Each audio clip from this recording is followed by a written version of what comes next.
Bismillahirrahmanirrahim. Alhamdulillahirrabbilalamin. Hamda yu'afiu ni'amahu wa yukafiu mazidah kama yanbaghi lizzalali wasikal karim azima sultanik.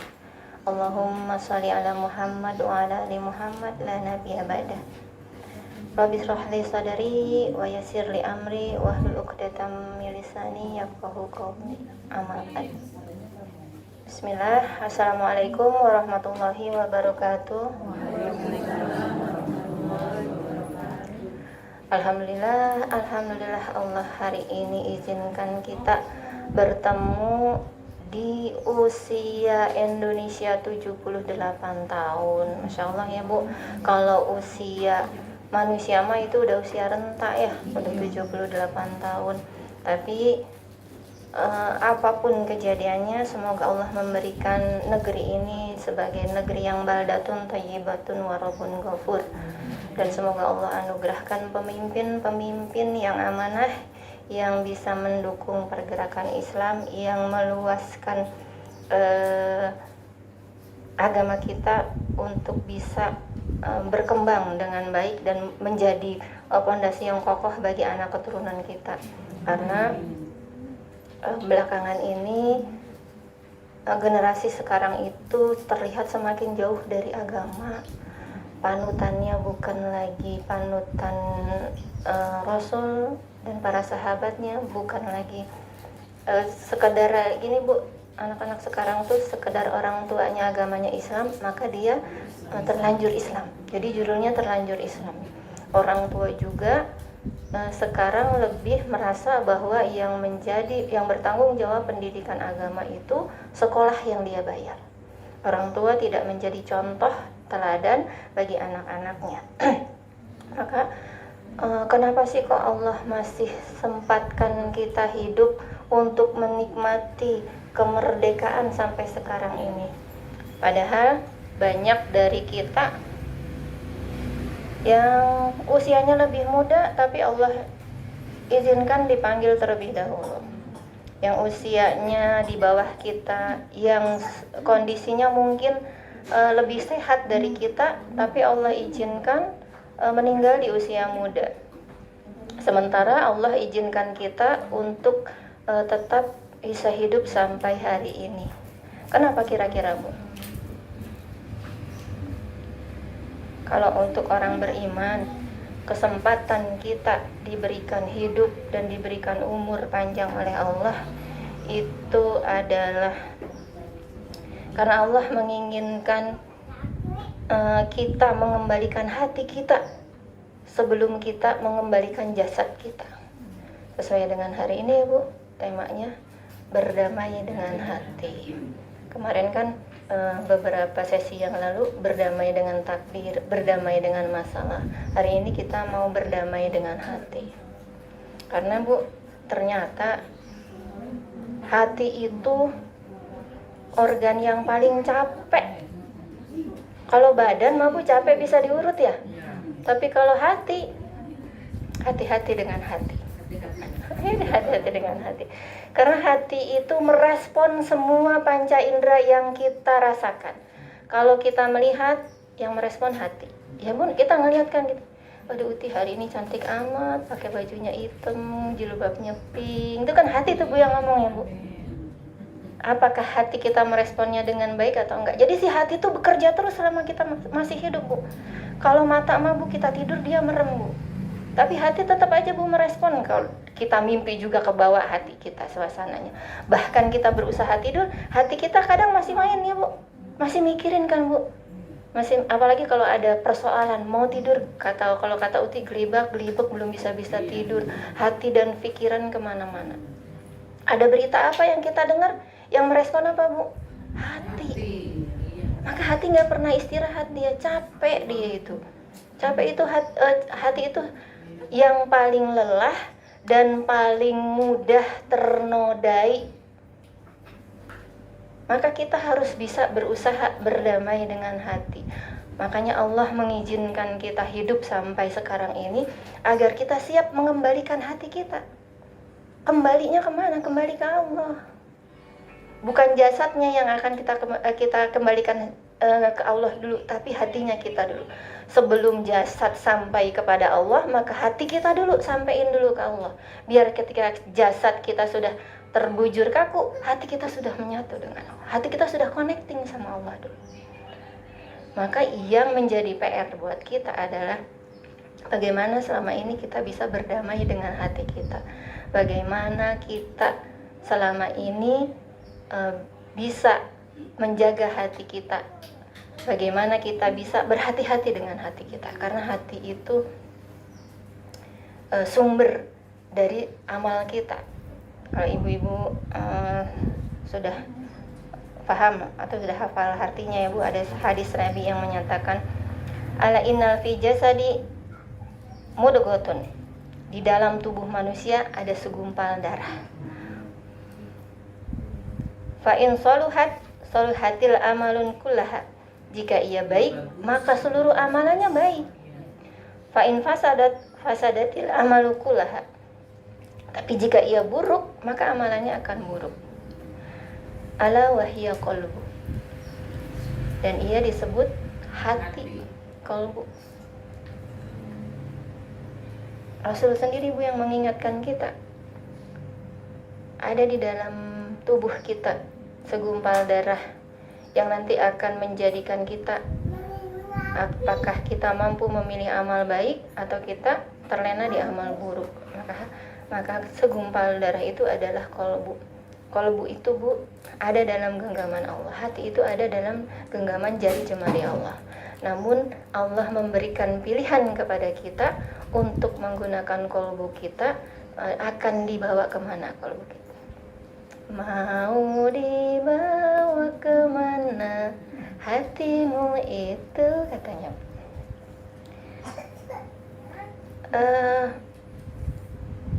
Alhamdulillah Allah izinkan kita menautkan hati-hati kita di dalam majelis ilmu, karena salah satu tempat mengistirahatkan hati, tempat untuk membersihkan hati adalah majelis ilmu. Tapi balik lagi, ternyata tidak semua orang yang rajin ke majelis ilmu membekali dirinya dengan hati yang bersih. Ada nggak Bu? Orang yang bolak-balik rajin ke majelis ilmu tapi jadi pinter menghisap orang lain. Ada nggak? Banyak tuh katanya. Padahal fungsi majelis ilmu itu, kalau hati kita bersih, kita datang ke majelis ilmu, itu fungsinya untuk kita mendapatkan petunjuk, bukan untuk menghisap orang lain. Jadi Bu, hati-hati dengan hati. Karena kita gini Bu ya, lagi belajar gini aja, terus dalam gini Bu, nggak usah lah kita ngomongin atau apa Bu, dalam hati sama pikiran gini, aturan nih materi ini dia datang nih harusnya nih, dengerin nih dia nih. Kayaknya yang ketawanya gede beneran nih Bu, pernah begitu.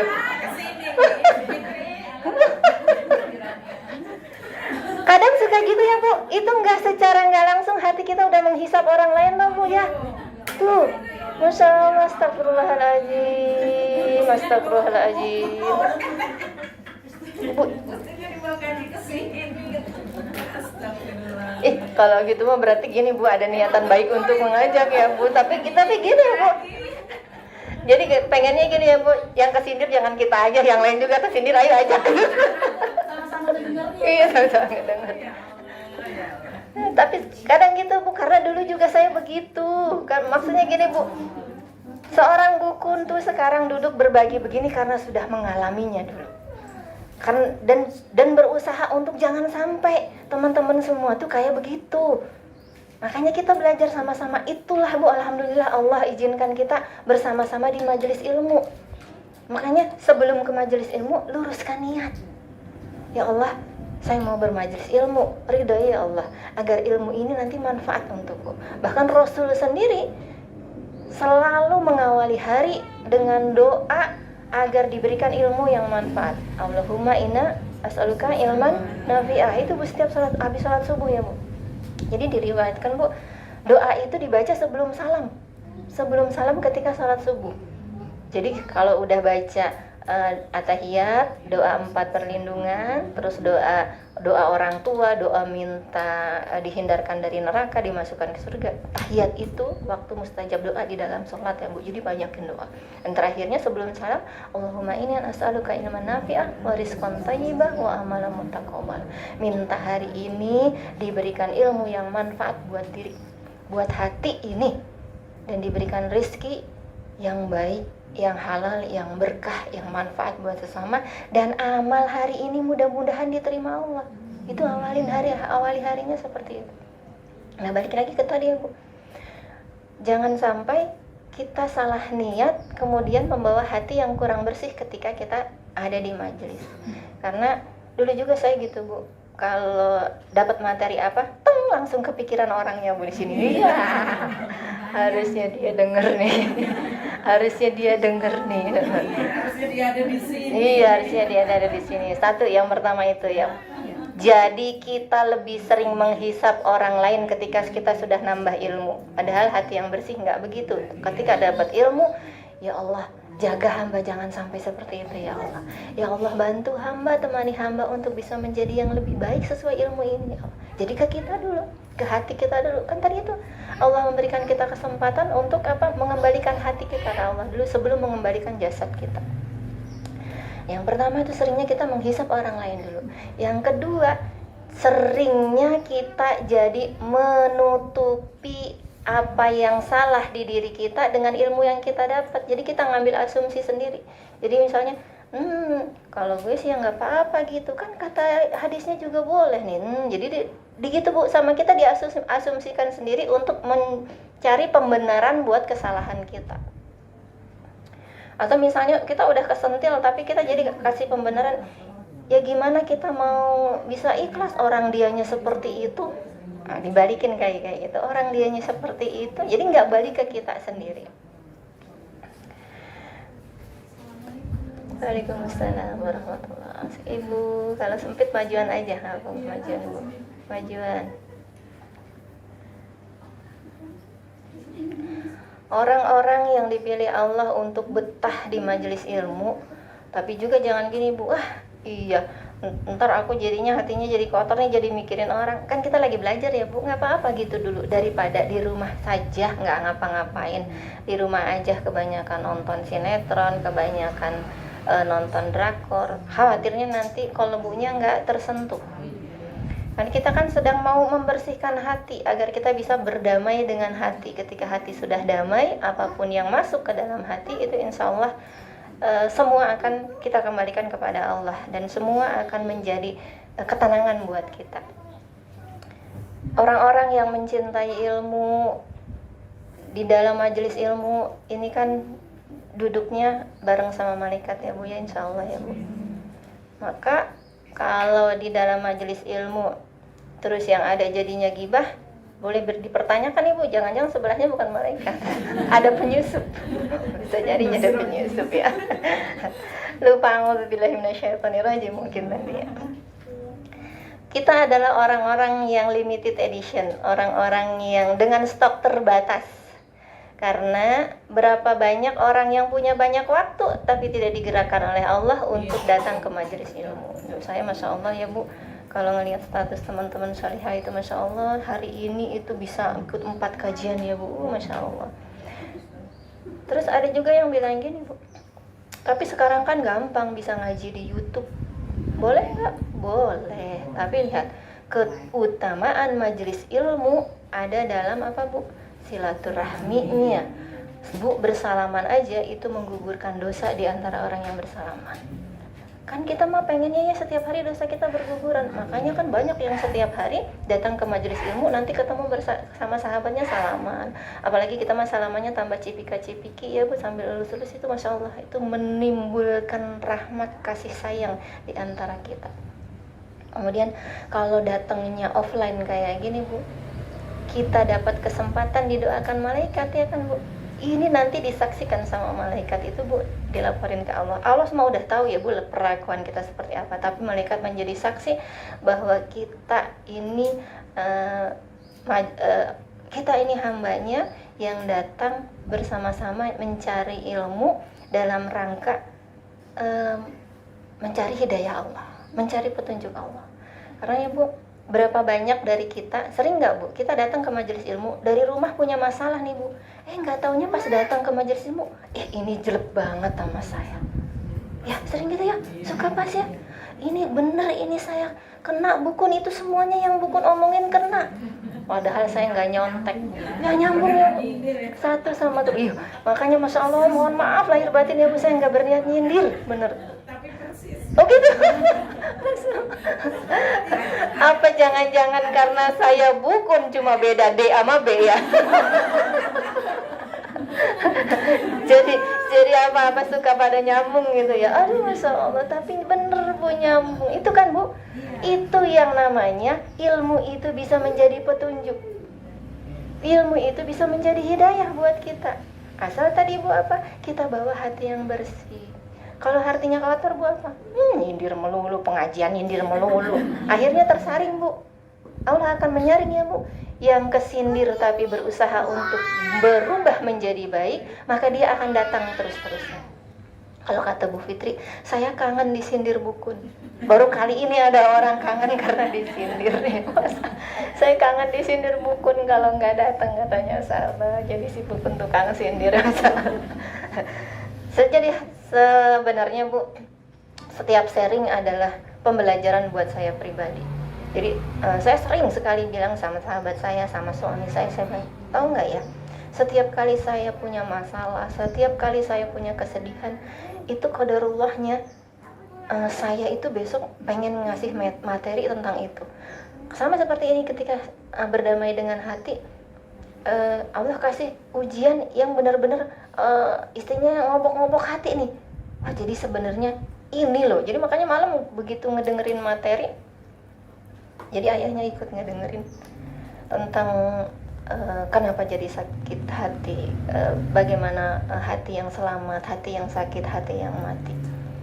Oh, jadi ternyata kita yang selama ini salah menyikapi, sehingga hati kita lah yang capek, mereka-reka, merasa khawatir, jadi apa? Kalau kata ayahnya mah sok jadi detektif, menghubungkan peristiwa ini dengan ini dengan ini.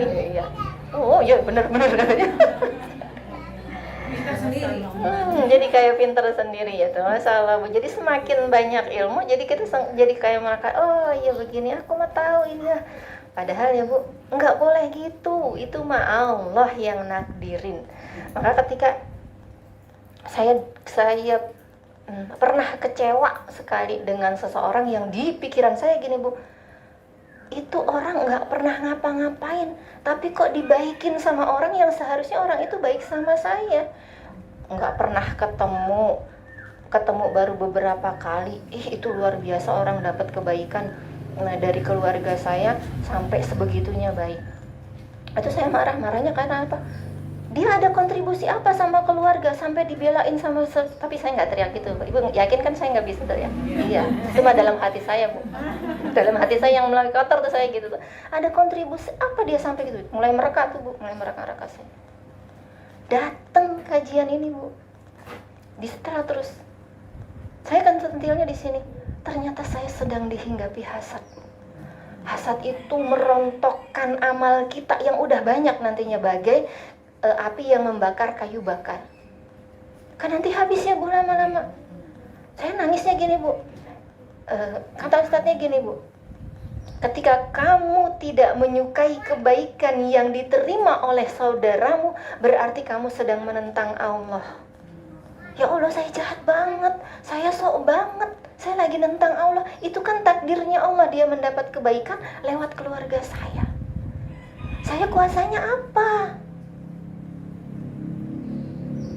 Dia dapat kebaikan itu karena Allah yang menggerakkan kan, bukan saya yang maksa-maksa, bukan juga saya akhirnya mereka-reka gini. Makanya sama orang tuh jangan terlalu baik nih, dalam hati saya gitu, terlalu baik dengerin ini.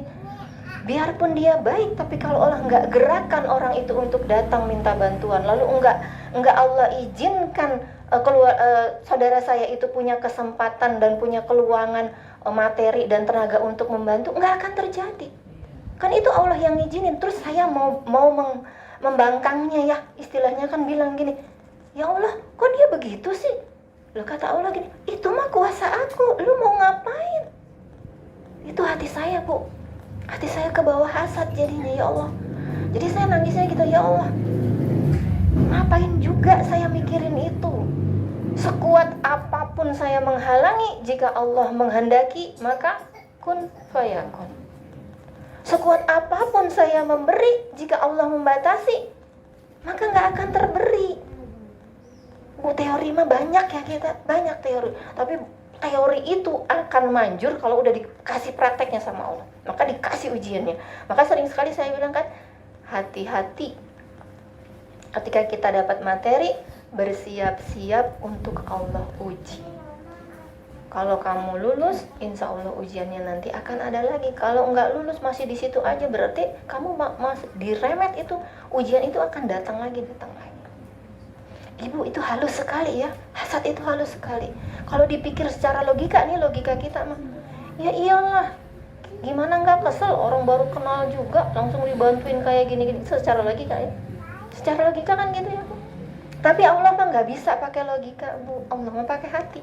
Maka Allah izinkan kita hidup terus untuk mengembalikan hati kita sama Allah. Balikin lagi kamu. Maka udah biarin. Kalau direcokin, kalau diapain, itu Allah yang datangkan dia kepada kita. Berapa kali kan sering saya bilang, Bu, biarin orang datang sebagai ujian buat kita, asal jangan kita jadi ujian buat orang lain. Kalau kita yang jadi ujian buat orang lain, kita nanti dihisab, Bu. Iya kan, kamu menyebabkan orang lain menjadi dosa, kamu menyebabkan orang lain banyak ngomongin kamu menyebabkan. Tapi kalau orang lain yang menjadi ujian buat kita, kalau kita sikapinya dengan sabar, dengan ridho, jadi pahala buat kita. Maka belajar berdamai dengan hati. Hati yang selama ini luput dari pengawasan dan perawatan kita. Kalau wajah mah, Bu, mau tidur dibersihin sama kita ya, Bu. Pakai apa, Bu? Milk cleansing ya. Terus pakai toner, pakai sabun. Itu wajah karena kelihatan. Tapi mungkin kita lupa membersihkan hati sebelum tidur. Ibu pernah dengar kisah, Bu, sahabat Nabi yang beberapa kali Nabi sedang duduk-duduk dengan para sahabat, kemudian Nabi bilang gini, sebentar lagi akan lewat ahli surga. Udah pernah dengar kisah itu? Sebentar lagi akan lewat ahli surga. Para sahabat diem, Bu, nunggu siapa gitu. Dalam bayangannya pasti orang bergamis yang kelihatan alim. Lewat, Bu, orang sambil nenteng sendal. Lewat. Sampai ya sahabat bingung, kok kelihatannya seperti itu, biasa aja. Besoknya ngobrol lagi, Nabi bilang lagi, sebentar lagi akan lewat ahli surga. Siapa lagi nih, para sahabat tanya. Orang itu lagi, Bu, yang lewat. Jadi salah seorang sahabat Nabi saking penasarannya, amalan apa yang dia lakukan sampai Nabi sudah menjamin dia sebagai ahli surga. Ahli itu artinya keluarga ya, Bu. Jadi nanti dia menjadi keluarga di surga itu. Sampai dia penasarannya. Datangnya dia ke seorang sahabat itu. Dia minta izin untuk bermalam di rumah itu. Karena kan kita ya, Bu, kalau berteman itu belum tentu paham kalau kita nggak sempat safar atau bermalam bersama. Maka dia datang bermalam. Amalannya biasa, Bu. Bahkan dia nggak sholat tahajud. Maksudnya nggak setiap hari sholat tahajud. Dia 3 hari bermalam di situ. Sampai akhirnya pas hari terakhir dia tanya gini, ya sahabatku, aku heran, amalan apa yang membuatmu sampai Nabi mengatakan kepada kami dan menjamin bahwa kamu adalah nanti ahli surga. Lalu dia bilang, insya Allah amalan saya biasa aja. Cuma setiap kali mau tidur, saya memaafkan semua orang yang mungkin hari ini menyakiti saya. Saya menghapus semua kedengkian. Saya nggak pernah dengki sama kebaikan sama orang, kebahagiaan orang lain. Saya tidak pernah hasad dengan kebaikan yang Allah berikan kepada orang lain. Jadi hatinya bersih. Itu PR banget ya, Bu ya. Jadi kan kalau di hadis riwayat Muslim yang di pengantar kajian kita hari ini kan, Allah tidak melihat bentuk rupamu dan hartamu, tetapi Allah melihat hati dan amalanmu. Maka Ayo bersama-sama kita membersihkan hati kita agar dilihat Allah nanti. Sedih kan ya Bu, nanti kalau di padang mahsyar kita nggak dilihat sama Allah karena kita membawa hati yang tidak bersih. Dan membersihkan hati itu nggak segampang kita tinggal beli rinso anti noda.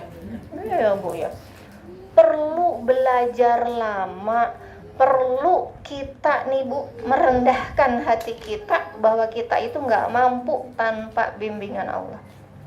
Itu kenapa Nabi Adam mah diampuni sama Allah, tapi kalau setan mah nggak diampuni. Karena sama-sama berbuat satu kesalahan ya. Nabi Adam satu kesalahan yang makan buah larangan, setan sama kesalahannya karena tidak mau sujud sama Adam. Dan, satu kan kesalahannya, tapi Nabi Adam diampuni, setan enggak. Karena apa Bu? Nabi Adam mah merendahkan dirinya di hadapan Allah. Merasa hatinya itu terkotori. Makanya dia minta dibersihkan hatinya, merasa rugi kalau Allah nggak menolong dia. Beda dengan setan. Kalau setan mah ditantangin malah sombong. Ana khairu minhu, saya lebih baik dari dia. Aku diciptakan dari api, Nabi Adam diciptakan dari tanah, jadi merasa lebih tinggi. Maka dia sombong, di hatinya ada kesombongan. Maka ada kondisi hati yang harus kita terahu, kita ada di mana. Yang pertama, qalbun salim. Kondisi hati ya, kondisi hati itu terbagi 3. Qalbun salim atau hati yang selamat. Pasti udah sering dengar ya Bu, tapi yang bagaimana ini hati yang selamat Bu? Kenapa kok dia disebut hatinya yang selamat?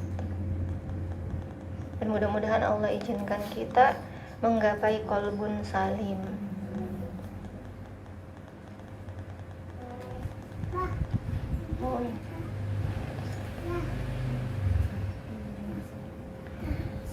Hati yang selamat adalah hati yang selalu terconnecting kepada Allah, hati yang taat kepada Allah. Hatinya selalu diliputi zikir Bu. Ibu udah merasa belum Bu kalau lagi ngapa-ngapain Bu, kosong sebentar aja nanti akan berbalik lagi, ingat lagi untuk berzikir. Kosong sebentar aja, misalnya lagi banyak ngobrol atau lagi banyak nonton atau apa, tapi akan ada seperti ada yang mengingatkan untuk menyebut nama Allah lagi, untuk beristighfar, untuk bertasbih, bertakbir, bertahmid, bertahlil. Bahkan dalam diamnya kita, itu hati kita itu terus saja nyebut nama Allah ya Bu. Bengongnya aja kadang-kadang kalau nyebut nama Allah bisa menitikkan air mata. Hati yang selamat itu hati yang selalu membenarkan apa perintah Allah dan apa perintah Rasul. Jadi enggak gini Bu, hatinya enggak pilih-pilih. Tapi ya udah enggak ragu lagi. La raiba fiha.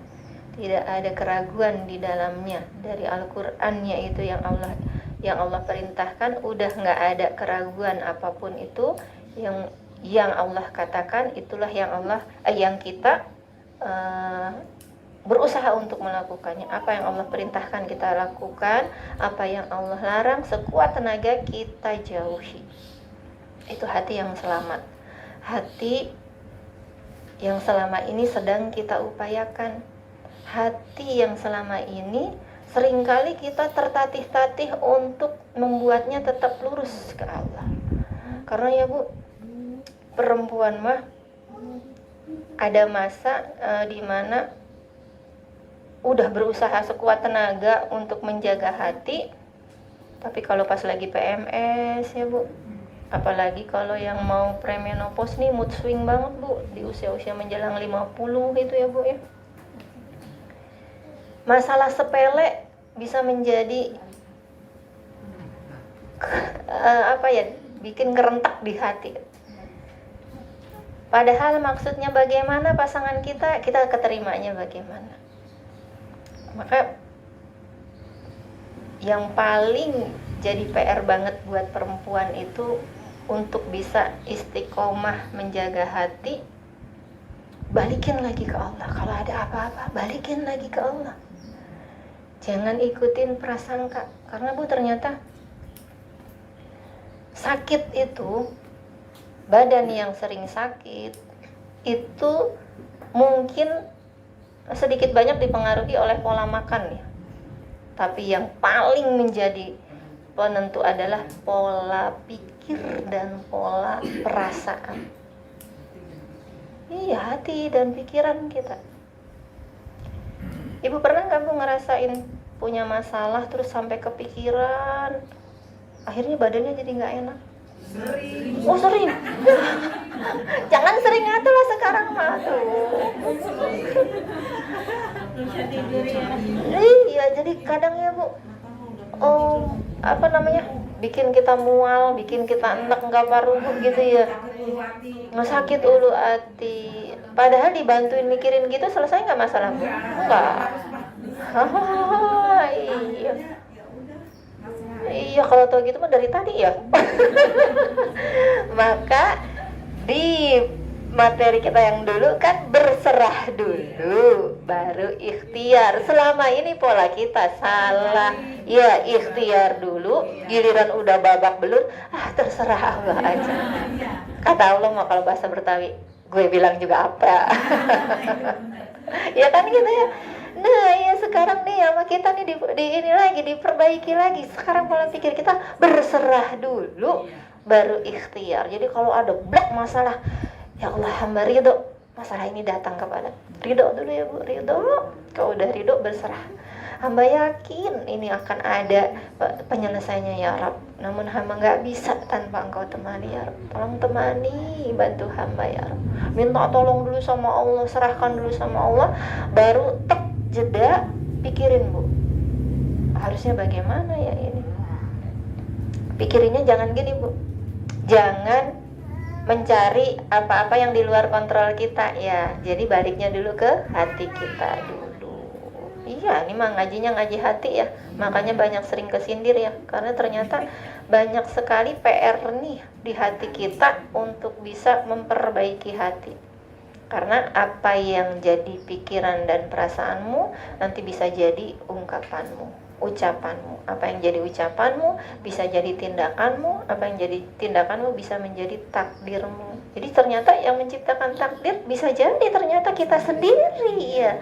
Maka banyak-banyaklah hati ini diisi dengan prasangka baik. Tapi kalau kejadiannya ngeselin gimana? Kan suruh prasangka baik dulu. Baik itu datangnya dari Allah, takdir buruk itu juga datangnya dari Allah. Dan Allah gak punya sifat zalim. Jadi gak mungkin Allah itu memberikan keburukan sama kita terus-terusan buruk tanpa ada maksud, tanpa ada hikmah bahwa itu untuk meningkatkan kualitas hidup kita, meningkatkan kualitas diri kita, tanpa ada maksud untuk membahagiakan kita di akhirnya. Jadi kuat-kuatin hati sekarang mah Bu ya. Sebelum fitness buat nguatin badan, sebelum senam ya Mbak Susi ya. Kuatin hati dulu. Karena di mana tempat nanti hati yang akan capek merespon segala masalah, ya kan? Ke lingkungan baru, hati lagi nanti yang dapat masalah baru, yang kita lihat hati lagi nanti yang merespon. Yang kita dengar masalahnya nanti hati lagi yang merespon. Maka yang kita latih sekarang mah hati dulu. Kalau fisik mah gampang. Padangan pakai ikan asin sambal aja udah enak. Ditambah tidur enak, insya Allah fisik sehat. Tapi kalau hati Bu, di depannya ada spaghetti, ada pizza, kalau punya pikiran murdu mah gak ketelen ya Bu ya. Gak nafsu tuh. Kasihan deh loh. Maksudnya gitu Bu. Itu Masya Allah, saya banget itu dulu Bu. Sampai saya bilang gini, sampai akhirnya gini Bu, alhamdulillah ya Allah, Allah sempatkan banyak masalah hadir di kehidupan saya untuk mulai belajar menata hati. Ketika ada sesuatu, saya serahkan dulu sama Allah, biar saya nggak capek. Ternyata itu kuncinya, serahkan dulu biar kita nggak capek. Kadang-kadang lupa. Ya, nggak apa-apa Bu, kalau kadang-kadang lupa kan berarti banyak ingetnya ya. Kalau kadang-kadang inget banyak lupanya, nggak apa-apa, boleh kadang-kadang lupa, jangan. Capek mikirnya. Kalau sama Bunga bilangnya gini, sekarang mah kalau ada masalah apa-apa inget Bukun. Loh kenapa jadi inget saya? Oh gitu Bu? Oh salah. Kebayang materi. Oh gitu. Kebayang materi. Oh gitu, iya maksudnya kebareng materi tapi inget Bukun. Kita inget Bukun, iya. Masya Allah, mudah-mudahan itu menjadi wasilah sebagai amal jariah saya ya, mudah-mudahan ya Bu ya. Ya Allah, saya nggak punya modal apa-apa nanti di hadapan Allah kecuali kesaksian kalian bahwa ilmu yang kita pelajari sama-sama itu bisa merubah kita menjadi lebih baik gitu ya Bu. Artinya udah ditembak. Masya Allah. Itu Allah yang itu ya Bu, Allah yang izinkan ya Bu, Masya Allah. Padahal kita ngajinya ngobrol doang ya Bu. Ya jarang-jarang maksudnya ngobrolnya tapi iya, insya Allah. Jadi mau cerita ya Bu. Ternyata katanya kalau ngobrol sama saya mah suka ada aja ilmu, padahal ngobrol doang. Jadi kemarin saya ikut Liko juga gitu, pulang di boncengin sama teman. Saya baru latihan naik motor lagi baru kemarin. Jadi kemarin saya masih diantar jemput sama teman-teman kalau mau ngaji. Ngobrolinnya tentang apa Bu? Ngobrolin tentang tarik tambang Bu. Padahal tarik tambang, tapi sama dia tuh sampai sekarang diingat-ingat Bu. Jadi kan ada beberapa yang nggak sepaham bahwa kita itu boleh merayakan Agustusan. Ada kan ya yang nggak mau ngerayain Agustusan karena itu makanya bukan ajaran Islam ada sebenarnya. Terus ngobrol gini. Terus saya bilang gini, selama itu bukan ibadah, itu adalah tradisi. Tradisi itu bagian dari karunia Allah.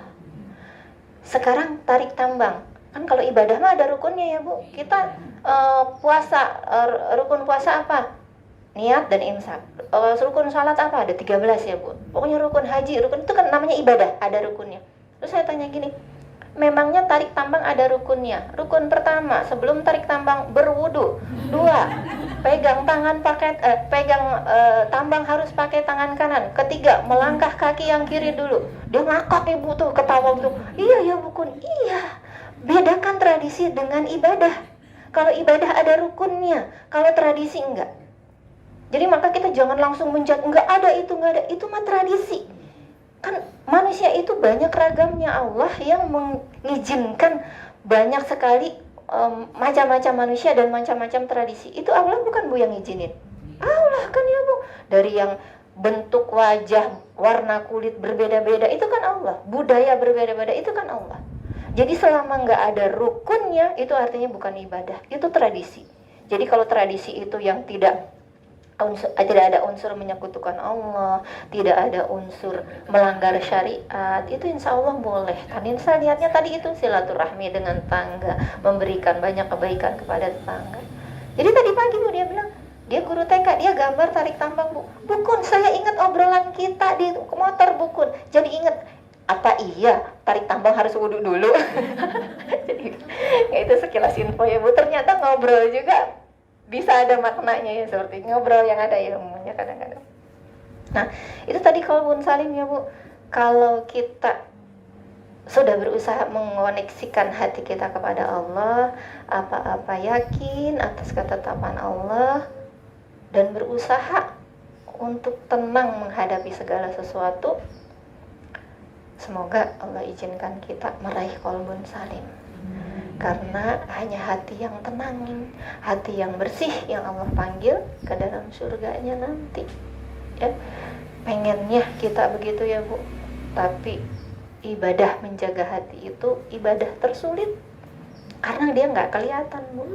Kalau sholat mah Bu dilihat sama ibu mertua, kita jadi nambah khusyuk misalnya ya. Atau kita jadi imam, jadi dipanjangin suratnya. Yang biasanya kalau sendiri kuliah ya sekarang jadi qad aflahal mu'minun. Wah, jadi Yasin ya karena jadi imam ya. Jadi Al-Kahfi. Itu kelihatan karena kelihatan ya Bu. Tapi kalau hati, nah yang kelihatan itu mempengaruhi hati. Jadi hatinya riya. Jadi hatinya sombong. Kan jadi korban siapa? Hati lagi. Maka yang paling sulit itu menjaga hati. Yang paling sulit itu berdamai dengan hati.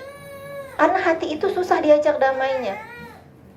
Kita udah berupaya nih, udah jangan mikirin masalah itu, udah nggak usah sakit hati, udah berupaya gitu. Tapi si hatinya kan kadang nggak mau ya Bu. Kan hatinya ngelihat orangnya lewat. Gue bilang juga apa tuh, kan dia lagi yang bawa. Iya. Gitu kan Bu ya, hatinya nggak mau berdamai sama kita. Waduh, kita udah berusaha beda ya Bu. Kalau tangan mah bisa kita tahan ya Bu ya. Jangan ngambil, itu punya orang. Terus kalau misalnya khawatir kena macet atau apa, bisa kita hindari, bisa lewat mana. Tapi hati itu susah banget kita kontrol. Maka sampai Nabi juga mengatakan ada segumpal darah yang bila hati itu baik, maka amalnya akan baik. Karena itu susah. Darah itu yang diatur susah. Kalau kita berpikiran negatif terus, itu nanti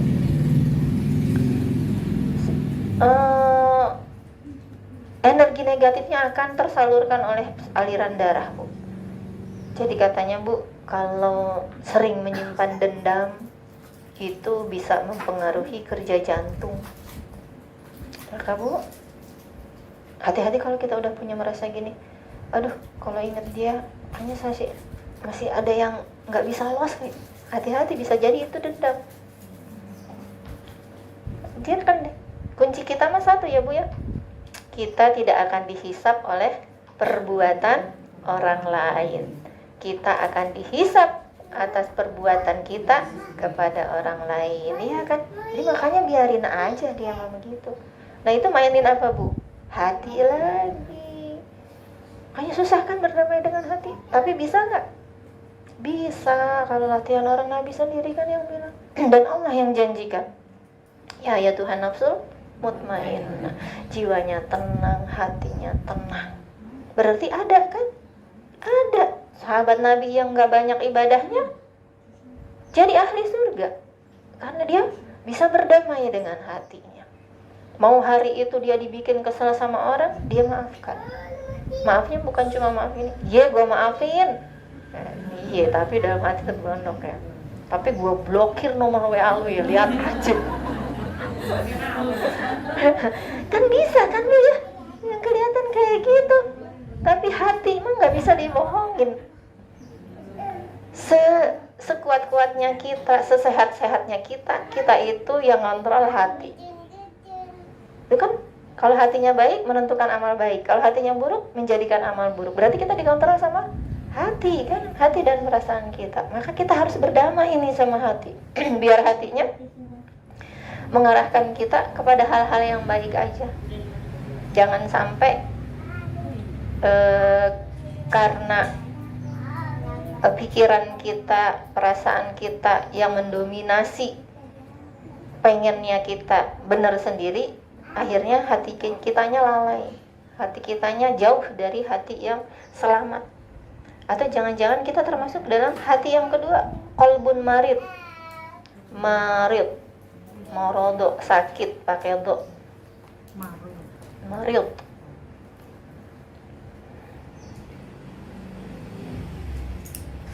Nah ini mah kelihatannya biasa-biasa saja, tapi ternyata ini termasuk dalam hati yang sakit.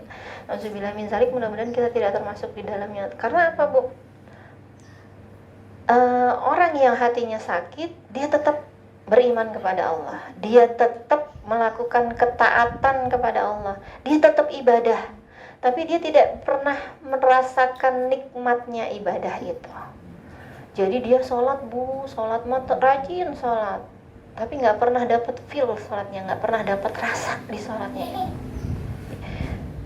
Dia ikut zikir kemana-mana, tablik zikir ya, ikut kemana-mana, tapi dia tidak bisa mendapatkan ruh dari zikir itu. Jadi intinya apa?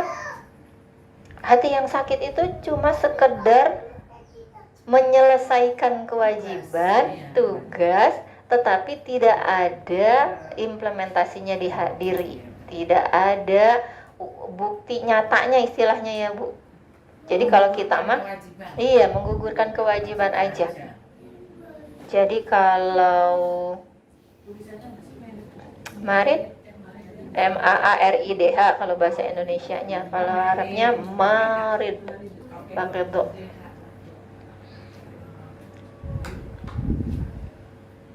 Kalau di surat Al-Baqarah itu ada yang terjemah gini Bu, orang-orang munafik itu di dalam hatinya ada penyakit dan Allah tambahkan lagi penyakit di dalamnya. Jadi sama Allah justru ditambahkan lagi karena apa, Bu? Jadi seperti orang munafik, dia beribadah tapi di dalam hatinya itu masih banyak menyaksikan bahwa ini nih udah takdirnya Allah. Masih juga melakukan hal-hal yang dilarang oleh Allah. Jadi kalau kata kita mah ada juga yang Islam KTP katanya ya. Islam KTP kemana orang puasa dia ikut puasa, tapi tidak berpuasa dalam hal yang sesungguhnya, puasa mata, puasa lisan, puasa hati. Jadi capek di jasadnya saja, tapi lagi-lagi hatinya nggak dapet. Tuh, makanya susah ya Bu berdamai dengan hati. Jangan-jangan kita bisa jadi seperti itu. Kita dilihat orangnya nih alim, udah ahli ibadah dilihat orang. Orang kalau jam 3 pagi aja udah bikin status kan berarti dia tahajud ya. Bisa jadi dia tahajud loh, udah dikira orang itu bikin status, padahal ternyata belum tidur karena habis nonton bola. Masya Allah. Tapi kita berhusnuzannya dia tahajud sambil mau cari ilmu gitu kali. Nah, jangan sampai kita ada di hati yang ini, hati yang tidak mampu merasakan kelezatan dalam beribadah. Karena apa Bu? Perbedaan hati yang sakit dengan jasad yang sakit. Kalau badan kita sakit, kita ridho menerimanya. Sakit itu bisa menjadi penggugur dosa ya kan. Kalau kita sakit, ya dikasih sakit sama Allah, terus kita ridho menerimanya, ikhlas menjalaninya, berikhtiar dan menjadikan itu sebagai ajang istirahat kita sambil berzikir kita kepada Allah, maka insya Allah menjadi penggugur dosa. Tapi kalau hati yang sakit, penggugur dosa bukan Bu. Hati yang sakit justru bisa menjadikan kita berdosa. Itu bedanya hati yang sakit dengan jasad yang sakit. Nah kalau orang soleh pasti pernah dikasih sakit jasad ya Bu ya. Jasadnya pernah diberi sakit kalau orang yang soleh. Tapi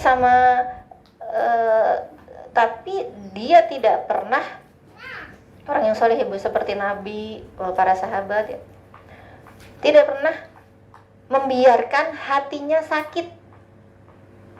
Contohnya ya Bu, Nabi Ayub. Nabi dan Rasul pilihan Allah itu kan insya Allah orang yang soleh ya Bu. Orang soleh itu pasti dikasih sakit, pernah dikasih sakit sama Allah. Nabi Ayub lama sakitnya ya Bu. Sakit sampai dikucilkan sama masyarakat, bahkan sama anak istrinya ya, kucilkan. Tapi karena hatinya tidak sakit, jadi nggak pernah ada keluhan, tidak pernah ada penolakan atas takdirnya. Karena orang-orang soleh mah sudah berdamai dengan hatinya. Kalau kita gimana Bu, dikasih sakit jasad Bu? Aduh, udah sakit dengkulnya, ininya, aduh, banyak keluhnya ya. Padahal dikasih sakitnya baru berapa hari atau baru berapa tahun dibandingkan dengan sehatnya. Karena sakit itu ketika kita sudah semakin lanjut, itu sebagai pengingat bahwa sudah cukup urusan duniamu, kembali kepada Allah.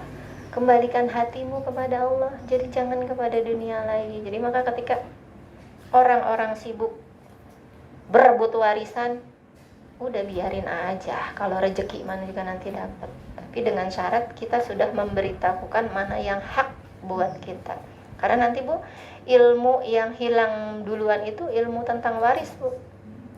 Jadi nanti ilmunya ada, tapi nanti akan hilang. Karena lama-lama nggak dipakai sama kita. Berapa banyak dari kita sekarang kan ya, udah sekarang mah bagi rata aja, ya. Bapaknya udah meninggal, ibunya masih hidup. Jangan dibagi kan ibunya masih hidup. Padahal salah. Harus sudah dibagi. Itu karena harta yang meninggal itu namanya, makanya waris karena dia meninggal. Lu mah enak banget. Kalau misalnya dia merantau jadi nggak pernah pulang ya, tahu-tahu dapat warisan mana paling gede lagi, gua nih anak perempuan ngurusin emak bapak tiap hari ngapa-ngapain, ntar lu yang dapat bagian paling gede. Udah nggak bisa kalau gitu, dibagi rata. Akhirnya karena kasihan, karena perasaan, karena sayang, bagi rata. Itu padahal dosa. Haknya aja dulu, sesuai dengan warisnya dulu. Nanti masalah dia mau ngasih sebagai tanda kasih, itu udah hak yang dibagi. Nah, sekarang hilang begitu. Makanya Kita kan berdosa gitu Bu, seandainya kita pulang kita merasa dapat gede sendiri, yang lain ya kayak tadi itu ya udah dibagi rata, ya udah nggak apa-apa gitu, saya juga berdosa gitu kitanya gitu. iya kan, kita sudah tahu bahwa nggak ada di Islam itu bagi rata, nggak ada. Jadi kalau bisa, Ibu kalau misalnya ngotot nggak pada mau, sekarang mah ada pengadilan ya Bu ya, ke pengadilan aja itu nanti ada peta pembagiannya, si ini dapat sekian, kalau yang meninggal ini dapat sekian, itu lebih Ribet itu urusan itu. Iya, betul. Apalagi satu keluarga kayak saya berlima, non muslimnya satu, ini udah jelas nggak dapat yang- apa-apa. Ya, Harusnya kalau di dalam Islam nggak ajaran dapat. Quran kita, selain dia tidak satu agama dengan orang berbeda, Iya, dapat hak. iya. Tapi marah. Iya begitu kan, makanya akhirnya kan ilmu waris itu nanti yang diangkat pertama kali sama Allah, karena istilahnya gini, ilmunya sama Allah udah dikasih tapi dicuekin, udah nanti diangkatnya bisa jadi dengan orang-orang yang sudah ahli dalam ilmu waris itu diwafatkan dulu sama Allah, jadi kita nggak punya acuan tuh. Nauzubillah min dzalik ya Bu. Maka Bu, sebenarnya gini Bu, kita bisa bukan kita bisa akalin ya Bu. Kalau misalnya nih yang dari sekarang nggak punya anak laki-laki tapi hartanya banyak, punyanya anak perempuan, karena nanti kalau nggak punya anak laki-laki akan melebar ke keluarga samping-sampingannya. Selagi masih hidup, hibahkan atau hadiahkan kepada anak perempuannya Bu. Kalau misalnya khawatir nanti anak perempuan saya dapatnya sedikit kalau gitu ya, hibahkan selagi masih hidup. Nanti yang masih tersisa itu yang jadi harta waris. Kalau misalnya mau seperti Jadi itu. dikasihnya sekarang aja. Dikasihnya sekarang. Jadi Beritahukannya tidak sekarang. iya, jadi omongnya dari masih hidup. Jadi karena gini Bu, kasihan Bu. Saya kasihan sama orang tua yang sudah meninggal, anaknya rebutan warisan jadi berantem. Iya. Jadi Tapi berantem. kita kan pengen masih gini, Ustaz ya, di ukti aja lah, gak usah orang lain. Contohnya, saya kan masih hidup, saya masih butuh uang, masih pengen kajian, masih pengen belajar, beli buku dan segalanya. Dan nanti kalau saya bagi sekarang, itu kan sementara rumah itu kan tambahan penghasilan, income kita buat hari-hari. Itu namanya apa Bu? Itu ikhtiar dan pemikiran kita dulu ya. Belum berserah dulu sama Allah. Padahal yang mengatur rezeki bukan dari kontrakan kita. Yang menjadikan sebab kita bisa beli sesuatu itu bukan dari penghasilan kita, tapi Allah yang atur. Maka nanti kalau kita sudah jalankan syariat Allah, maka nanti Allah akan atur anak-anak ibu yang akan memberi ibu. Bisa jadi seperti itu kan Bu. Kita Udah dikasih, kita itu dia kan, jadi kita kebanyakan mikir gitu ya Bu ya, masalah. bagi subhanallah, ininya banyak. Masya Allah. Bagi aja. Jangan dulu. Nih, apa namanya? Apa itu katanya suruh separuh. Nih, nanti jadi rebutan warisan sendiri. Doni, jangan jambari. Bikin nggak bisa tidur lagi. Tuh, bikin nggak bisa tidur lagi. Lupa berserahnya jadinya nggak bisa tidur ya, masalah. Banyak harta bingung, nggak ada juga bingung, itulah manusia. Ya begitu itu. Dikasih ke anak itu kita sepertinya memang ya namanya sudah dikasih. Iya. Itu rasanya ya gimana gitu. Kalau masih kasihnya sekarang, sementara kan kita masih buat itu ada ibadah ya kan. Sedekahnya gimana? Tapi insya Allah anak-anaknya kan soleh dan solehah Bu. Insya Allah anak laki-laki itu bertanggung jawab terhadap ibunya. Iya insya Allah. Jadi banyak berdoanya gitu aja Ibu. Ya Allah, aku pasrahkan hidupku dan matiku. Wajah tu wajhiya lillazi fataras samawati wal ardh. Kan kita udah memasrahkan hidup dan mati kita ke Allah. Kok kita masih ngatur juga ini yang begini-gini, nambah capek kitanya jadi kepikiran. Iya. Misalnya kita yakin lagi ya, kan saya masih mau kesini. Gitu kata Allah, nanti Bu tanggal 28 Agustus jenengan meninggal. Misalnya nih Bu ya, ini ternyata kita nggak nikmatin lama-lama, sementara ini belum selesai. Bisa jadi seperti itu. Jadi kewajiban kita belum selesai. Maka Bu, dulu waktu bapak mertua saya meninggal, saya ambil keputusan. Bapak dulu amanahnya untuk dibagi rata, itu terserah anak pertama yang ngurusnya. Tapi itu amanah yang menyalahi Al-Quran. Jadi kalau amanah yang menyalahi Al-Quran, amanah siapa dulu yang kita pakai? Allah siapa orang? Kan kita Allah kan Ibu. Maka saya ajak ngobrol tuh keluarga suami, bahwa nanti akan punya gini. Saya kasih tahu bahwa istri itu dapatnya 1/6. Jadi ibu mertua saya dapat paling kecil. Aduh, kok merasa aku paling kecil? Tenang, nanti bagian emas buat ibu, kata saya gitu. Kan jadi semua maunya gimana? Oh, tahu nanti saya nggak kebagian apa-apa. Kebagian semua harta anak punya ibu. Saya bilang gitu. Itu kalau anaknya soleha. Insya Allah. Ya Allah, ini ibu muda, saya yang udah tua. Saya ini punya. Jadi curhat. Iya. Punya bestie, ngaji juga sama ini. Umurnya sekarang 69. Anaknya itu pengusaha besar, orang proyeknya aja ratusan triliun, udah triliun. Emaknya itu setiap saat mau baju mau apa nangis sama saya, mau jajan mau apa, depon selalu. Nah seperti itu saya tuh terus apalagi saya tradisi Jawa ini loh, tajam. Namanya minta sama anak. Iya, kayaknya pakai iya. Jadi kalau mau ya anaknya ngerti. Ini loh anaknya ngerti, meskipun kita kadang-kadang ya sudahlah aku juga nggak kepengen dikasih gitu kan. Kita memang udah siap bahwa nanti kita pensiun kita begini. Betul, tapi kan kalau nemu yang anak modern itu beli rumah peristirahatan aja di Cilengsi 20 miliar. Masya Allah. Iya, itu ada rumah-rumahnya sama rumah saya jauh kemana-mana. Coba kalau yang anaknya ngerti gitu loh, kalau soleh, padahal itu agama juga anaknya juga bagus sama. Ya agama begitu tadi Bu ya. Betul tuh Bu ya. Karena takut tuh Bu, jadi kita takut salah. Belum bisa, ya Allah, kamu berserah. Belum ini.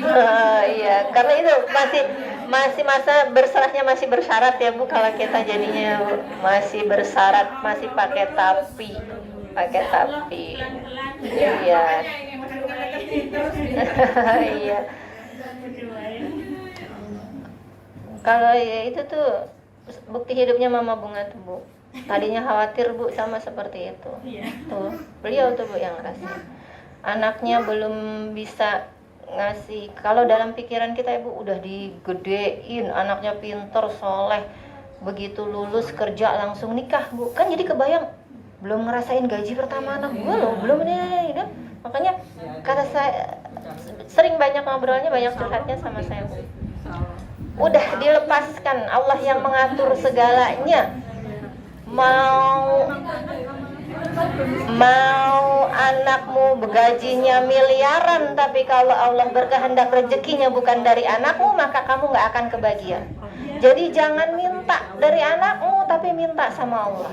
Jadi minta sama Allah. Udah, ketika masih beri badan sehat, punya kesenangan masak, punya bisaan apa, sambil banyak zikir, banyak salawat, minta sama Allah. Allah yang mengatur hidupmu. Kan kita udah inna sholati wa nusuki wa mahyaya wa mamati.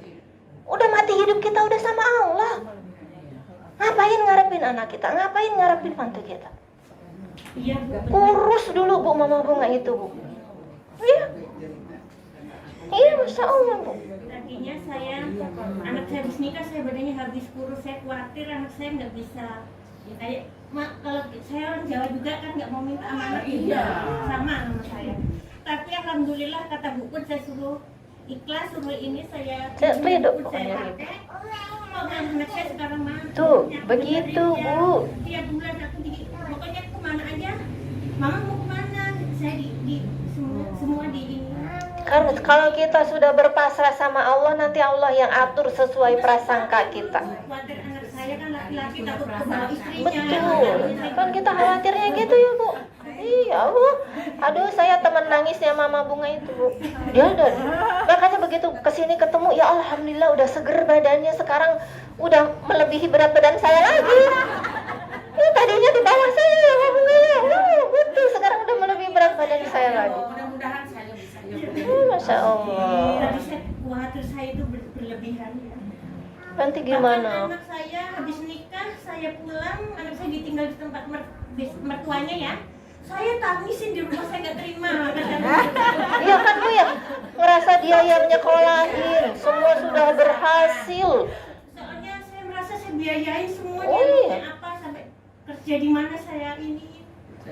Kok cuma gini aja gitu, saya nggak terima, saya nangis. Iya saya Bu, semalam, saya- dari beliau, dari anaknya kuliah itu kalau apa-apa ngobrolnya sama saya. Jadi saya tahu perjuangan beliau ya Bu.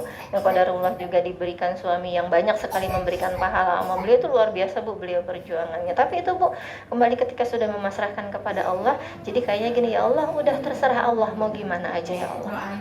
Terserah gimana aja. Jadi Mas sekarang malah Bu, menantunya itu apet sama dia Bu, apa-apa minta nasihat ke beliau, lebih betah di rumah beliau daripada di rumah ibu sendiri. Karena apa Bu, udah nggak ada, udah berdamai dengan hati istilahnya ya Bu ya, udah terserah Allah jalanin gimana. Iya, sampai mantu saya aja di rumah maknya sendiri, Ma bilang Mas suruh nyebut saya gitu. Iya, udah nggak betah. Maunya ikut saya sekarang. Iya itu nih Bu yang saya bilang sering banget ngomongin saya, suka gibah ya. Kalau ada apa-apa, saya kata Bukun soalnya begini, kata Bukun kayak saya, bukan kata saya, kita sama-sama belajar. Tapi Mama Bunga lebih hebat, lebih duluan mempraktekkan, dan Allah uji dengan hal yang mungkin orang lain belum mampu ya, tapi beliau sudah bisa melewatinya dengan baik. Sekarang lebih tenang. Tengah malam aja sampai Bukun, saya nggak bisa tidur. Iya, saya WA sama Bukun. Padahal itu nggak sopan, tapi saya WA aja. Sama Bu, alhamdulillah terbiasa.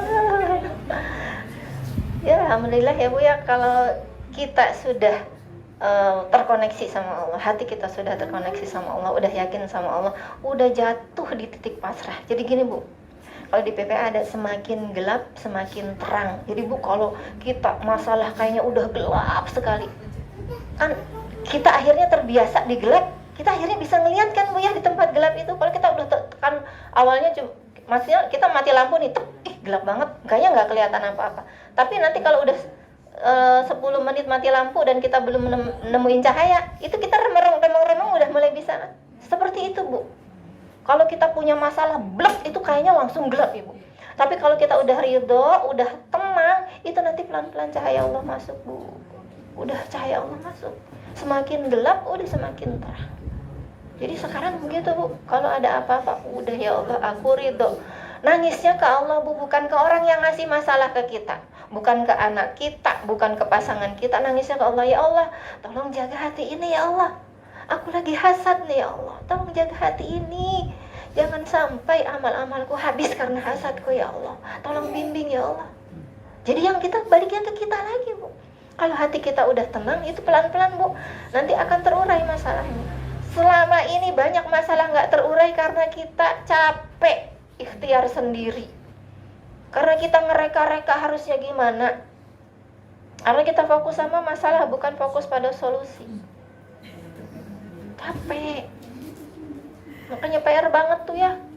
Bisa Bu kita ngobrolin soal hati, tapi PR-nya begitu Bu, ketika kejadian kayaknya kita nggak terima, Lo nanti gimana? Lo nanti gimana? Berarti kita nih secara tidak langsung kita sedang bermaksiat sama Allah. Tidak yakin bahwa Allah bisa mengatur hidup kita 5 menit kemudian, 1 detik kemudian. Kayaknya sepele ya. Iya, tapi ternyata itu. Kita menyepelekan, kita bermaksiat kepada Allah dengan menyangkal kemampuan Allah mengatur hidup kita. Iya. Sok banget kita, bisa apa? Bu, saya malam itu nggak bisa tidur, Bu, semalam nggak bisa tidur karena memikirkan itu tadi yang ternyata ada hasad di hati saya. Sampai jam 1:30 nggak bisa tidur, akhirnya saya putusin saya qiyamul lail aja, karena nunggu tidur khawatirnya malah kebablasan. Saya tambah pasang alarm 10 menit sebelum azan subuh karena saya mau qiyamul lail dulu. Ya Allah, saya kecewa, saya nangis, saya banyak nangis itu. Kan boleh Bu kita mengakui kecewa kita, sedih kita, boleh kita akuin dulu, itu Allah yang ciptakan. Ya Allah, saya kecewa dengan peristiwa ini ya Allah, tapi tolong jangan biarkan hasad masuk ke dalam hati saya ya Allah. Jangan sampai hati ini ngerasa bahwa engkau itu salah menetapkan takdir buat orang lain yang menurut aku gak berhak orang itu. Sombong banget kan saya. Bilang tuh sama Allah, ya Allah tolong ampuni saya ya Allah, ampuni saya bolak-balik Bu, bolak-balik saya sebut nama orangnya, bolak-balik saya sholat taubat, saya minta ampun. Ya Allah, saya jangan jadi orang yang mengambil ranah-Mu untuk memperlakukan orang lain seperti apa itu kuasa-Mu, bukan aku ya Allah. Ampuni aku ya Allah. Saya sholat taubat, saya sholat tahajud, saya sholat witir sampai jam 1:30 sampai jam 3 kurang seperempat Bu. Bismillah, saya berusaha tenang untuk tidur, saya pindah kamar Bu. Saya pindah kamar. Minta sama Allah, ya Allah, bangunkan aku 10 menit sebelum azan subuh. Nyenyakkan aku hari ini. Saya belum bikin materi Bu, karena materinya saat itu langsung ke hati saya. Saya bilang sama Mbak Yuni, saya belum bikin materi Mbak, karena alhamdulillah dari pulang umroh sampai sekarang tuh Allah kasih banyak kesibukan, kasih banyak pikiran. Saya minta tenang sama Allah. Itu Bu, saya ngambang tidurnya, ngambang antara kurang tidur, capek, dan udah pasrah semua sama Allah. Bangun saya jam 4:15 sebelum alarm yang saya bikin baru. 4 artinya kan Allah sudah bangunkan saya sebelum alarm itu ya Bu. Alhamdulillah saya duduk, saya minum air hangat. Saya bangunkan suami karena qadarullah beliau tidurnya larut, jadi saya bangunkan menjelang subuh. Kok tumben nih banguninnya jam segini katanya. Ya biar istirahat, padahal karena saya baru bangun juga kan Bu ya, karena baru terlelap. Iya ya, biar istirahat banyak. Saya nunggu azan baca Al-Kahfi. Dari situ saya udah mulai tenang tuh Bu. Ya Allah, terima kasih atas ujian yang belakangan ini akhirnya aku tahu bahwa itu sebenarnya saya sedang hasad. Bu, kalau kita sudah berusaha connecting terus sama Allah, ketika hati kita lagi nggak beres, itu nanti akan ada Bu, ada yang nyentil kita. Kenapa nih kok aku jadi begini? Nanti dikasih tahu, oh ternyata saya sedang hasad, dan hasad itu merusak amalan kita. Jangan sampai nanti kita bolong ketika menghadap Allah. Aduh, saya mau udah ngisi kajian banyak, saya udah tahajud, saya udah tilawah, saya udah ngapalin, tapi ternyata sampai di hadapan Allah bolong amalan saya, nggak ada. Karena ternyata saya hasad. Hasad itu malah kenapa jadi termasuk dalam dosa hati yang besar? Karena apa Bu? Karena kita menyepelekan kekuatan Allah, kekuasaan Allah. Kan kita nganggap gini, kenapa kok dia yang dapat? Kenapa bukan aku? Padahal kan itu hak Allah. Kenapa kita masuk ke ranahnya Allah? Kenapa juga kita ngurusin urusan Allah? Kan urusan kita sama kita. Bagaimana kita? Maka pelan-pelan saya bilang, ya Allah, hamba ridho dengan rasa ini ya Allah, hamba ridho. Tapi tolong ya Allah, Engkau juga ridho menghilangkan rasa ini. Bantu hamba ya Allah, temani hamba. Jadi saya belakangan ini banyak menangisnya karena khawatir saya belum bisa berdamai dengan hati. Khawatir saya cuma bisa di teori, tapi ternyata saya masih terombang-ambing sama hati saya sendiri. Karena itu Bu, amalan hati itu tipis. Antara kita bisa berdamai atau kita yang ngatur? Makanya Allah, hal yang benar-benar jadi PR buat kita itu menjaga agar hati kita bisa bersih ketika kembali kepada Allah. Kan Allah lagi ngasih kesempatan kepada kita nih untuk mengembalikan hatimu dulu kepada Allah sebelum jasadmu engkau kembalikan. Kan ini pinjaman ya Bu, jasad kita pinjaman, nanti akan diambil sama Allah. Begitu juga hati yang ada di dalam jasad. Yang terakhir, qalbun mayit, hati yang mati.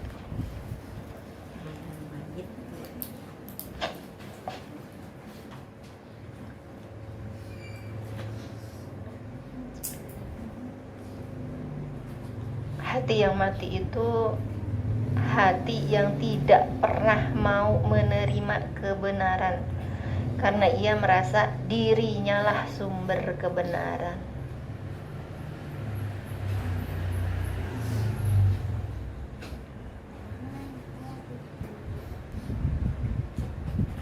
Jadi orang-orang yang hatinya tidak tersentuh atas keesaan Allah, atas kebenaran Allah, atas kebenaran Rasul, itu hatinya mati. Jasadnya mah hidup, tapi hatinya mati. Bisa jadi jasadnya melakukan kebaikan, tapi hatinya mengingkari keesaan Allah. Jadi qalbun mayit itu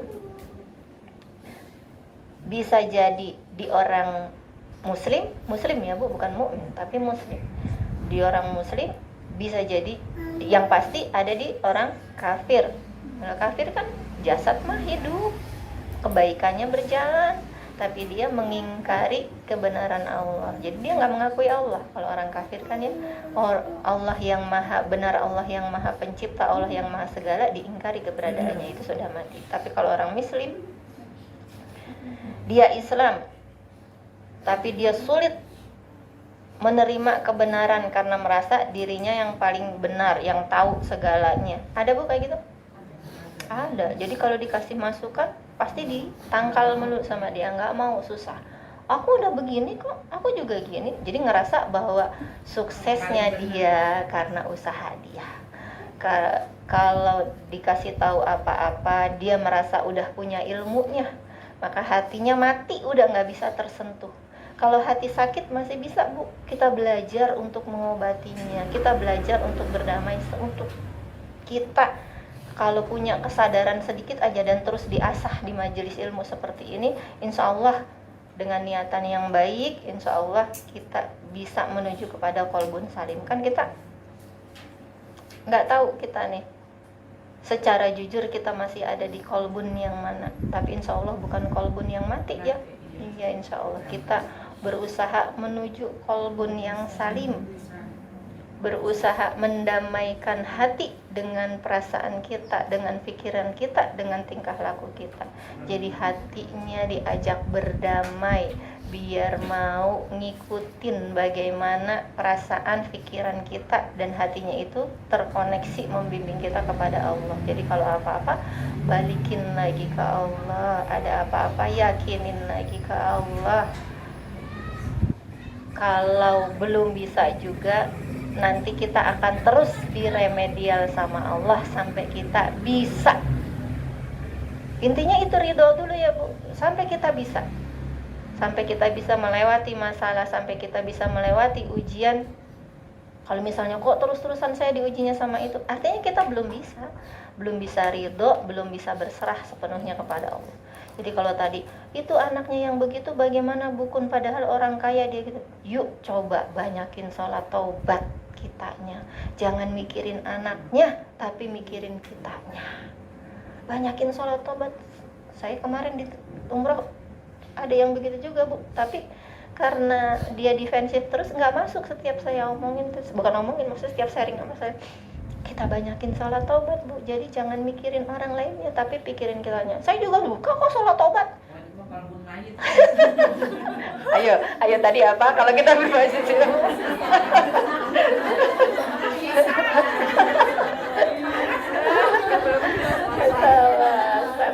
Gitu, Putih lagi ngambil kesimpulan gitu. Nah kalau dapat orang yang kayak gitu, kayaknya kita gregetan ya Bu. Tapi balikin lagi Bu, kita balikin lagi ke Allah. Jadi dilihatnya sama saya, ya Allah, jika engkau ridho hamba sampai di usianya nanti ya Allah, maka jangan jadikan hamba ujian jadi bagi orang lain. Jangan jadikan hamba memiliki hati yang sakit, memiliki hati yang sulit menerima kebenaran ya Allah. Jadi kayak gitu Bu. Kalau hatinya sudah merasa dia paling benar, susah untuk dibenerin sama kita. Jadi kasih masuknya. Jadi bukan jangan fokus ke orang, ya fokus ke kitanya. Kita banyakin doa sama dia, karena sebanyak apapun kita memberikan masukan, memberikan nasihat, kalau dia udah defensif, udah ngasih tameng duluan, susah masuknya. Maka kita banyakin doa, banyakin aja perlihatkan akhlak kita, akhlak yang sesuai dengan hati yang bersihnya kita. Jadi dengan harapan itu jadi wasilah untuk terbukanya hati dia. Kadang kan orang gitu ya Bu, kalau udah kena peristiwa yang bikin jelek baru terbuka hatinya. Ada kan yang gitu. Tapi kita juga nggak bisa, jangan ngedoain dia belum aja kena batunya loh, ntar kalau udah jangan juga. Iya. Jangan mendoakan keburukan buat orang lain sebenci apapun kita. Jadi kalau kita kesal sama anak Bu, bawa ke sholat taubat, doakan yang baik, muliakan hidupnya ya Allah, mudahkan segala urusannya ya Allah. Jika ada salahku di masa lalu kepadanya ya Allah, jadikan sholat taubat ini sebagai wasilah ia memaafkanku ya Allah. Kan kita bisa jadi Bu, anak kita yang sekarang jadi ujian itu sebenarnya kesalahan kita di masa lalu. Kita mah cuma orang tua mikirnya udah bener aja, orang gua emaknya, gua yang lebih tahu. Enggak, bisa jadi anak itu punya luka dari omongan kita, dari sikap kita yang dia pendam, akhirnya tercetus lewat perilaku dia yang menjadi ujian buat kita. Bisa jadi seperti itu. Maka yang diperbaiki emaknya dulu. Maka kan nggak ada ilmu kiting, adanya parenting ya, karena orang tua. Jadi kalau parenting berarti yang dibenerin orang tuanya. Kalau anaknya nggak benar juga, ya nggak apa-apa orang tuanya. Karena nanti yang dimintai pertanggungjawaban pengasuhan adalah orang tuanya. Mereka seperti itu. Kitanya lagi, hati kitanya lagi yang disuruh berdamai, kitanya dengan hati kita, bukan orang lain dengan keadaan, dengan apa, hati kitanya dulu. Nanti kalau sudah bisa berdamai dengan hati, kita mudah tenang, lihat cara Allah yang indah memperbaiki setiap keadaannya. Iya tuh, saksinya tuh yang sekarang udah nambah gendut katanya. Masya Allah ya, ketika sudah tenang. Masya Allah.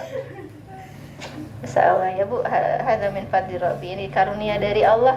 Allah pertemukan kita, Allah berikan kita tempat-tempat yang insya Allah cocok ya Bu ya, kalau ada apa-apa untuk tempat berbagi ya, seperti itu. Jadi jangan bertahan di suatu lingkungan demi kita punya teman, tapi bertahanlah di lingkungan yang membuat kita lebih baik, walaupun nanti circle-nya cuma sedikit, nggak apa-apa. Nggak apa-apa. Jadi sekarang mah udah nggak modelnya dia Bu, misalnya dia mau pergi-pergi nggak ngajak aku, ya nggak apa-apa, nggak ada ruginya kok buat kita juga. Tapi kita rugi ketika kita menjauh dari pertemanan yang seharusnya bisa membawa hal yang lebih baik buat kita. Nggak apa-apa Bu. Jadi sekarang mah sudah pada fase udah cari lingkungan yang mengarahkanmu ganti circle boleh.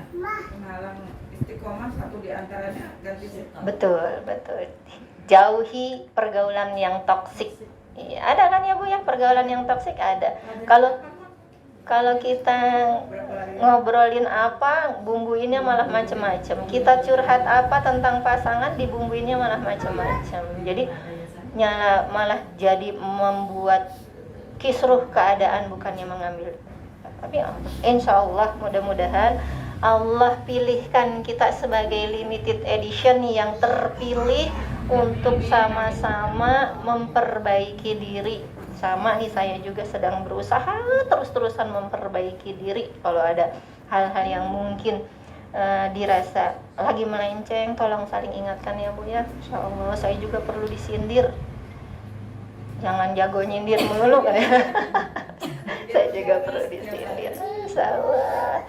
Bagi ibu-ibu yang dirahmati Allah, mari kita sama-sama beristighfar, mohon ampun kepada Allah atas segala khilaf selama ini, atas segala kesombongan kita mengatur kejadian yang menurut kita baik padahal belum tentu menurut Allah, dan menolak kejadian yang menurut kita buruk padahal bisa jadi itu baik menurut Allah.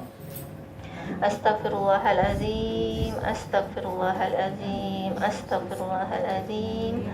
Al-hadin ya wala kulli niyatin salihah. Al-Fatihah. A'udzu billahi minasyaitonir rajim. Bismillahirrahmanirrahim. Alhamdulillahirabbil alamin. Arrahmanir rahim. Maliki yaumiddin. Iyyaka na'budu wa iyyaka nasta'in. Ihdinas siratal mustaqim. Siratal ladzina an'amta 'alaihim ghairil maghdubi 'alaihim waladdallin. Amin. Amin ya rabb.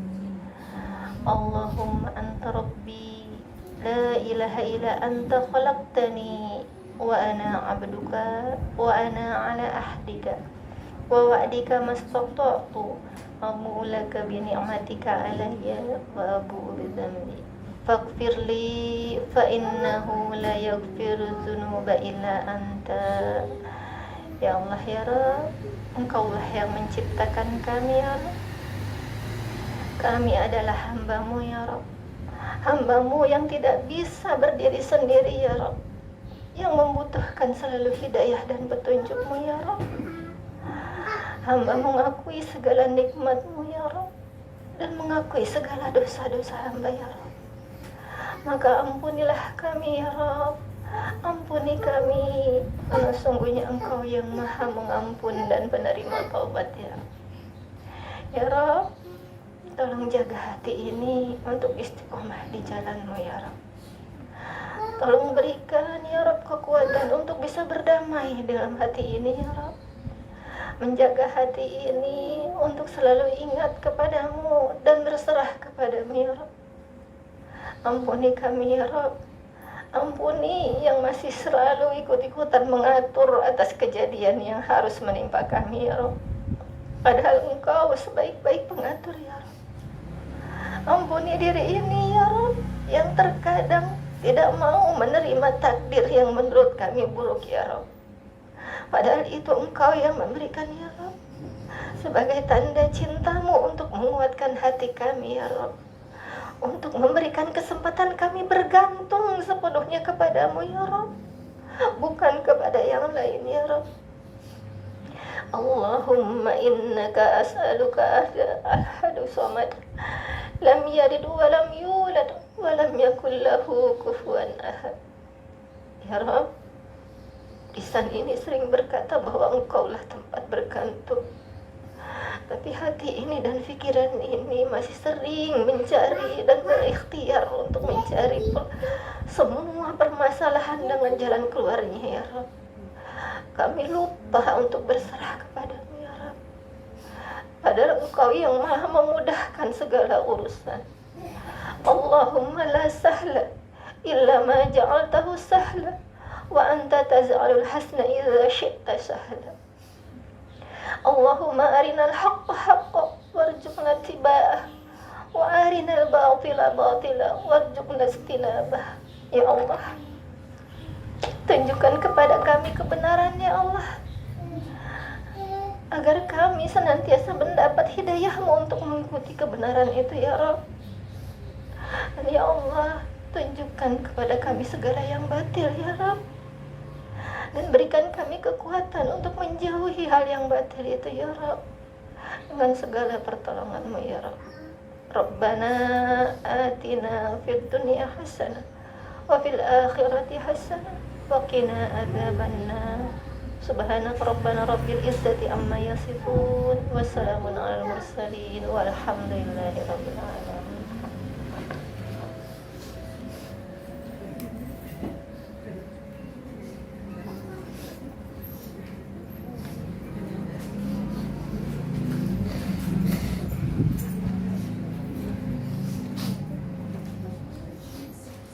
Ibu-ibu yang dirahmati Allah, mohon maaf lahir dan batin. Semoga Allah ridho hari ini membersamai kita dan memberikan kita kesempatan untuk selalu bisa berdamai dengan hati kita dan menjadikan kita pribadi-pribadi yang kuat, tidak tergelincir hati. Mari kita tutup dengan membaca doa penutup majelis. Subhanakallahumma wa bihamdika asyhadu alla ilaha illa anta astaghfiruka wa atubu ilaik. Alhaqumi rabbik fala takunanna minal mumtarin. Wassalamualaikum warahmatullahi wabarakatuh.